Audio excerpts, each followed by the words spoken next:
on the main hockey channel. I do a news of the day thing, and so right now there's no hockey. So while I'm watching some TV and stuff, oh, why not do an entertainment news of the day? How does that sound to people out there who are used to me doing news videos? Okay, if you're not used to it, well, it's going to be different because it's not technically news. It's what I saw today and what I've seen over the last few. I want to start with wrestling. So WWE and AEW both had events that were fan-free. There were no fans in attendance. And you know what's great about this is when you strip it down and you take away all the production, you see how well the wrestlers work.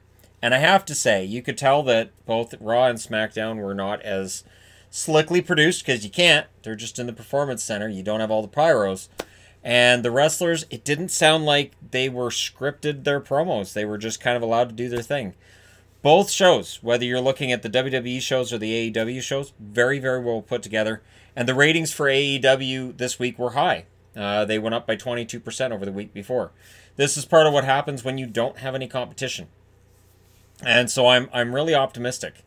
I'm also actually kind of optimistic about the fact that WrestleMania has lost some of its matches. Look, it was a 16-match card, and it was going to be about 5 hours. And I've stated for a long time that I think Mania has gone well past needing one day, and I think it needs two. I think you have you could have a SmackDown WrestleMania and a Raw WrestleMania.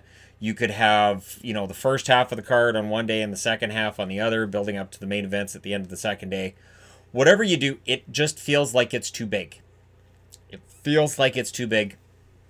So if it ends up getting slashed down to, and it's been rumored to be as low as 8 matches, good. That'll make it far more watchable. And again, by forcing it into a situation where there aren't a bunch of fans, the other thing that I think wrestling benefits from, fans can't hijack the show. Fans can't chant what? Fans can't boo the good guys and cheer for the bad guys. Fans can't get mad at a match and chant boring and all this. And while I love an electric atmosphere, and if you watched AEW this week, it was awesome. If you didn't, go check out on their YouTube channel. They show you the stuff that's important, which is Brody Lee, formerly known as Luke Harper, being the Exalted One. Perfect. Absolutely amazing. Great choice. Perfect. He's great for it. And Matt Hardy being the 5th member of the Elite for the Blood and Guts event that they're going to be running pretty soon here. All of it worked really well. Now, I did miss a fan reaction, but I'm wondering if there's a way, and I mean, you don't want to do like a canned fan reaction. We used to see that on SmackDown back in the day, and it was once you heard, oh, that's a fake fan reaction, that's fake cheering, you couldn't not hear it. So I don't think that's going to work, but there's got to be something that wrestling can do where they can have a reaction. Now, AEW had the good guys and the bad guys at ringside to yell and scream and do their thing during matches, which I thought was nice. But at the same time, there's got to be something that they can do. I'm not sure how you make it work, how you would make some sort of fan reaction happen when they're not there in person.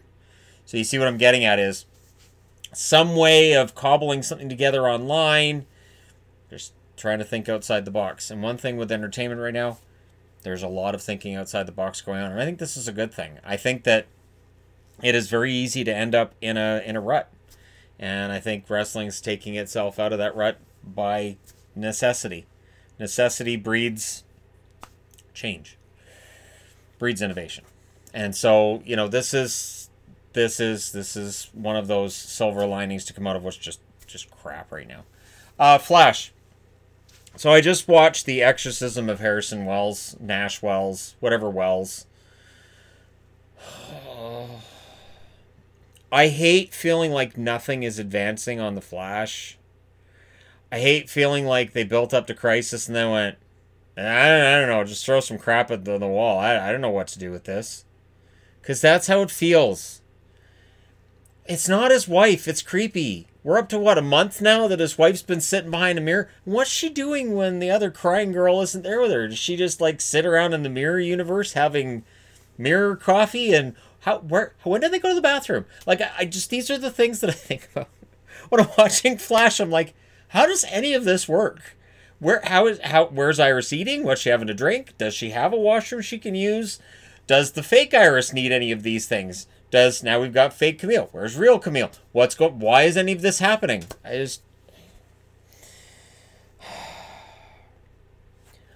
I cannot fathom any.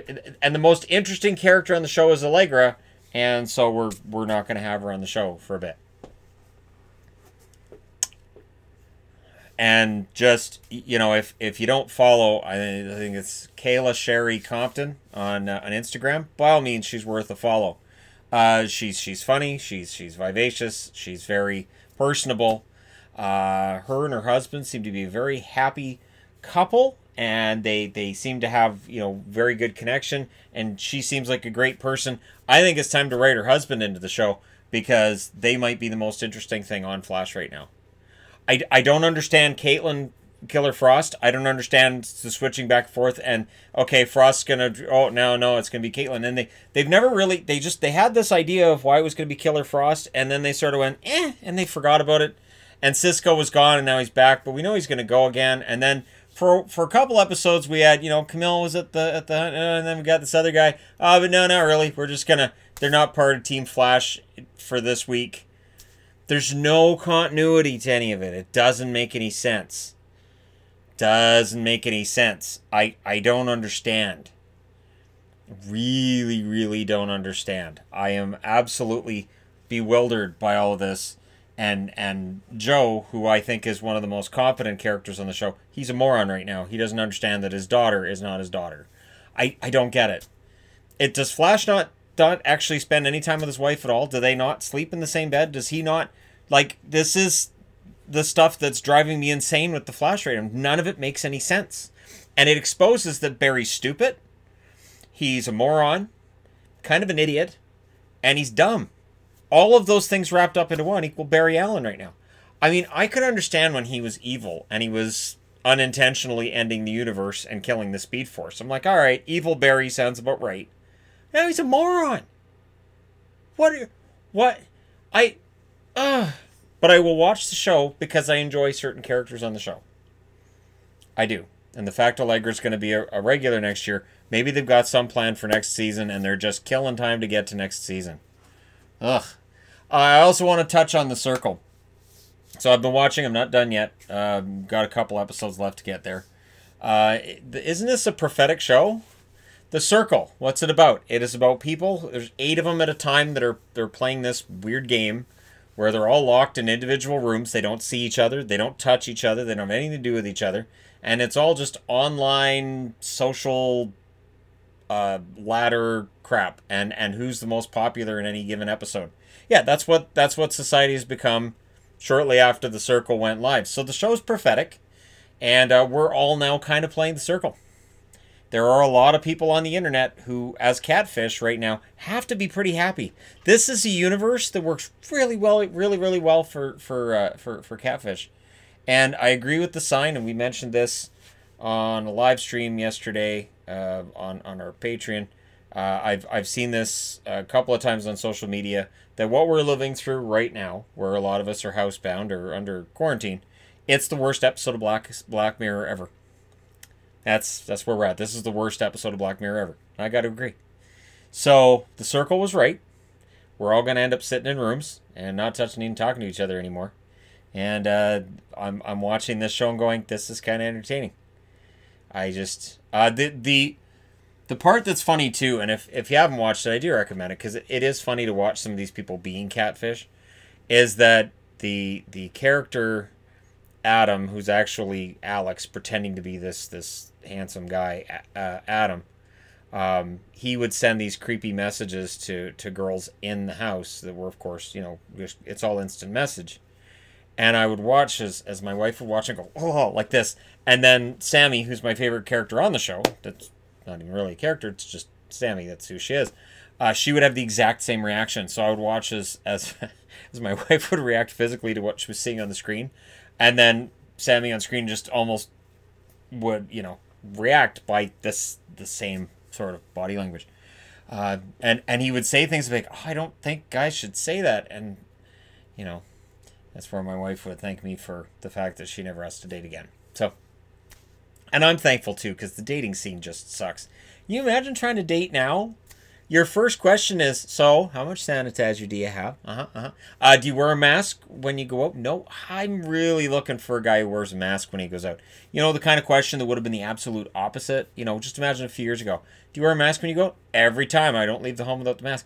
Really? You don't leave your house without a mask on. Is it a balaclava? Or, like, do you rob banks? Or, like, that's... Society's kind of changed. So, yeah. This is just sort of a thing I'm doing, and I plan to do a few of these. We'll see how they perform and all that. Hey, I'm here. I might as well produce some content for all of you fine people while I'm here, right? So let me know your thoughts in the comment section below. If you were a wrestling fan, how did you feel about the AEW, WWE empty arena shows? And again, I think it means that, to me, it means that they can't hide the flaws of the wrestlers or the production. Now it becomes, here it is stripped down, and here's what we have. Here's where we're at. And I think both shows did very, very well. Whether it's WWE or AEW, I think they did very well. The thing holding back WWE, though, they're going to, because this is going to go on for a while, they have to let go of this idea of, we're going to show a bunch of matches from a long time ago. We're going to show matches from pay-per-views recently. We're going to try to suck people in. You have to let the wrestlers go out and tell their story when the fans aren't there, and have some faith that the wrestlers can make it work. Because the tag team match, the women's tag team match with Alexa Bliss and Nikki Cross against Sasha Banks and Bayley, I would put that match up against almost anything I've seen in the last 6 months. I thought it was fantastic, and that was on SmackDown last week. So I genuinely think that this is a chance for wrestlers to shine.